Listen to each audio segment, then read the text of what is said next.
안녕하십니까 여러분, 강민더TV 자유조선을 시작하겠습니다. 자, 오늘 북한이 또다시 미사일 한 발을 발사했다고 합참이 발표를 했습니다. 아니 도대체 우리 용해로 발사한 적은 한 번도 없었습니다. 자, 이거 어떻게 된 노릇인지, 그리고 몇 발을 발사했는지 아직 합참이 공개하지 못하고 있고, 지금 북한의 미사일에 대한 재원과 그것을 지금 밝히고 있는 과정이라고 합니다. 두 발을 쐈는지 세 발을 쐈는지 아직은 밝혀지지 않았습니다. 오늘 발사했다는 것만, 그리고 그 한 발이 바로 우리 용해 쪽으로 날아왔다는 것만 발표를 했습니다. 점점 도발의 수위가 높아질 뿐만 아니라 한반도가 일촉즉발의 상황에 있다는 것을 다시 한번 증명하는 계기가 된 것으로 보여집니다. 자, 그 뉴스를 잠깐 보겠습니다. 북한이 2일 동해상으로 탄도미사일을 발사했다고 합동참모본부가 밝혔다. 군 당국은 사거리, 고도, 속도 등 재원을 지금 현재 분석 중이라고 합니다.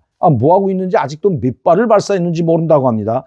자, 합참에 따르면 미사일 한 발은 울릉도 방향으로 가다가, 그러니까 한 발은 울릉도 방향으로 우리 방향으로 오다가 울릉도 닿기 바로 전 동해 공해상에 떨어졌다는 겁니다. 자, 그러니까 공해상으로 나가서 우리 쪽 용해로 들어와서 울릉도 쪽으로 향했다가 울릉도에 미쳐 떨어지지 못하고 바로 직전에 공해상에 떨어졌다는 거죠. 자, 울릉도에서 공해상은 상당히 가까운 지역입니다. 울릉도는 우리 이 포항에서도 수백 킬로 떨어져 있죠.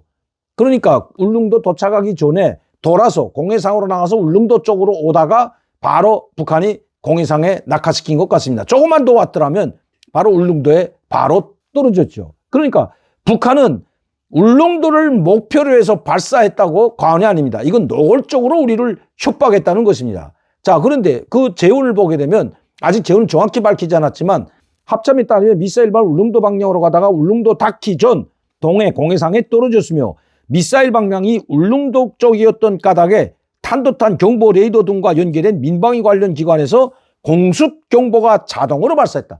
울릉도로 미사일이 날아오는데 당연하죠. 여러분 아마 83년도 이응평 대위가 몰고 왔던 미국 19기 몰고 왔던 그 기억났을 겁니다. 미국 19기가 우리 서울 상공으로 진입해서 사이렌이 울리고 굉장했죠. 대피하고 난리도 아니라고 합니다. 그런데 마침 한 대가 들어오면서 날개를 흔들었기 때문에 망명, 즉 귀순하는 것으로 알고 요격을 하지 않았죠. 만에 하나 진짜 비행기가 들어온다면, 우리 서울 상공에 저게 북한의 공군기가 떤다면 이건 정말 비상이죠.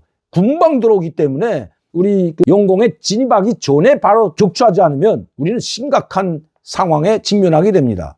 그래서 김정은이, 제가 요즘번에도 방송을 해드렸던 것이 미구 15기가 바로 그런 목적으로 쓰는 거죠. 고도를 낮춰가지고 가미가제식으로 폭탄을 장착해가지고 폭탄을 떨구고, 그 다음에 이 서울 남북판에 그대로 가미가제식으로 떨어지는 것이 바로 이 미구 15기입니다. 그래서 70년 된 이 비행기까지 지금 북한이 쓰고 있다는 그 이야기입니다. 52년 된 한 미구 15기. 북한이 지금 이 전략 미사일들이 얼마나 고도화되고 첨예화됐는지, 전력화됐는지 여러분 보십시오. 북한에서 공해상으로 쏴서 동해를 돌아서 울릉도 쪽으로 꽂고 들어오다가 울릉도에 떨어지기 전에, 우리 땅에, 우리 영토에 떨어지기 전에 바로 공해상에 낙하시켰다는 겁니다. 얼마든지 좀 더 진입하면, 좀 더 돌진하게 되면 울릉도에 떨어졌겠죠.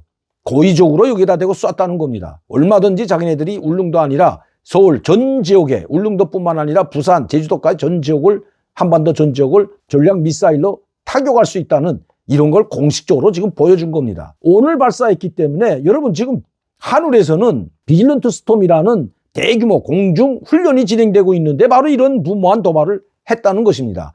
아직 공중 훈련하고 있는 우리 비행기들은 도대체 뭘 하고 있을까요? 그리고 지금 몇 대가 떤지, 몇 발이 또 미사일을 발사한지도 지금 아직 모르고 있다고 합니다. 공중 훈련하고 있는 비행기에 맞았다면 또 어떻게 될까요?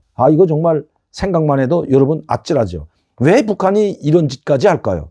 북한은 자기들의 핵무기를 가지고 있고 전략 전술 핵무기를 가지고 있기 때문에 우리를 두려워하지 않고, 미국도 두려워하지 않고 얼마든지 우리는 목숨 걸고 전면전을 강행할 수 있다는 걸 지금 보여주고 있다는 겁니다. 즉 박종천이 오늘 담화문 발표와 동시에 이 미사일, 탄도미사일을 우리 쪽에다 대고 쐈다는 것은 바로 이 맥락을 같이 한다는 것입니다. 말로만 끝나지 않는다는 것을 보여줬다는 겁니다. 제가 여러분들께, 우리 대한민국 국민들과 시청자 여러분들께 항상 말씀드리는 것처럼, 우리 땅에 북한의 전략 미사일이든 전술 미사일이든 전술 핵탄두, 소형 핵탄두든 큰 핵폭탄이든 한 발 떨어지게 되면 그때는 이거 수습하기가 힘듭니다.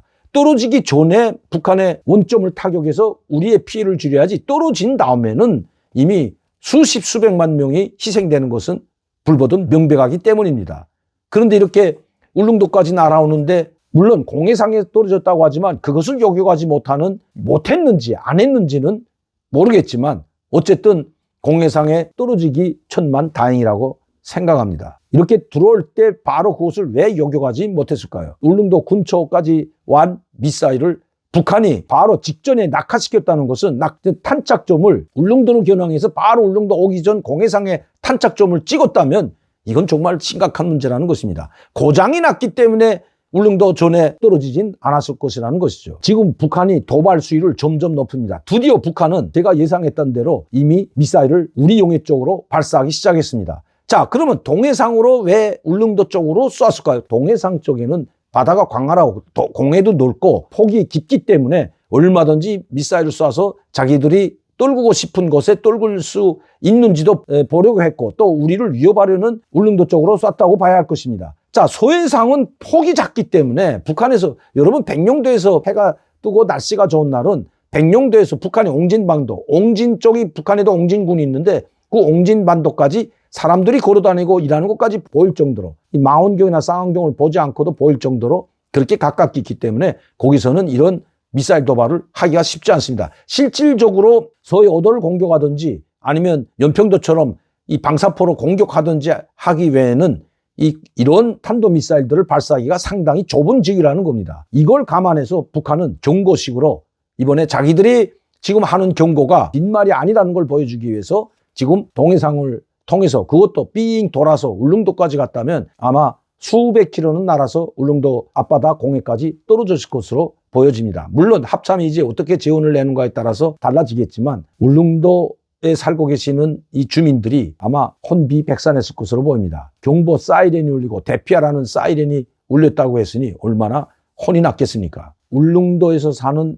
이 주민들은 정말 전쟁이 아마 일어난 줄로도 착각했을지 모릅니다. 왜?